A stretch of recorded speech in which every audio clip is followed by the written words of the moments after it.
Oh my gosh, just look at this. Have you ever wondered why we don't see the same kinds of miracles today as the ones we read about in the Bible? There's a saying that says familiarity breeds contempt, which means the longer you've known someone, the more likely you are to take them for granted. That's what familiarity is. It's when what was once intimate or respected starts to become friendly. And the uncomfortable truth, especially for many believers, is that because we have gone to church for most of our lives and we have read the Bible a few times, we start to feel as though we know everything that there is to know about God, and so we don't really expect anything new.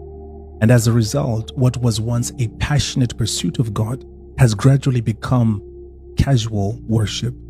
And that resulting familiarity has limited our faith in God and what He can do. For example, do you know that the only place where Jesus couldn't perform any great miracles was in a city called Nazareth? And it's crazy because before going to Nazareth, Jesus was healing the sick, raising the dead, casting out demons, and even calming storms at sea. But when He arrived in Nazareth, Mark 6 verse 5 says, He could do no mighty works except lay His hands on a few sick people and heal them. Now, can I tell you why Nazareth is so significant in this story? It's because that's where Jesus grew up. It was His hometown. But He couldn't perform any significant miracles even among His own people because they struggled to believe Him, or because they thought they knew everything about Him. They were overly familiar with Jesus. That's why Jesus said in Mark 6 verse 4 that a prophet is honored everywhere except in his own hometown, among his relatives, and in his household. And what's even crazier is that after Jesus left Nazareth, the miracles continued. So the problem wasn't that Jesus couldn't perform miracles. It was that the people of Nazareth didn't believe enough to receive.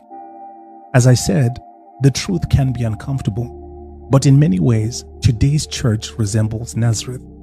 We are God's house and we are God's people. Yet like the Nazarenes, we struggle to receive from God because we are overly familiar with Him and we take Him for granted. The reason strangers benefited from Jesus and experienced great miracles while His own people couldn't was simply because their faith in Him was not familiar and they desperately pursued Him. So the reason we don't see the same kinds of miracles today as the ones we read about in the Bible isn't because God has stopped performing them. It's that we are so comfortable. God still performs miracles. But if we want to experience the greater works that Jesus assured us that we would do, we need to become desperate for God again, which means unfamiliarizing ourselves with God and honoring Him with our faith.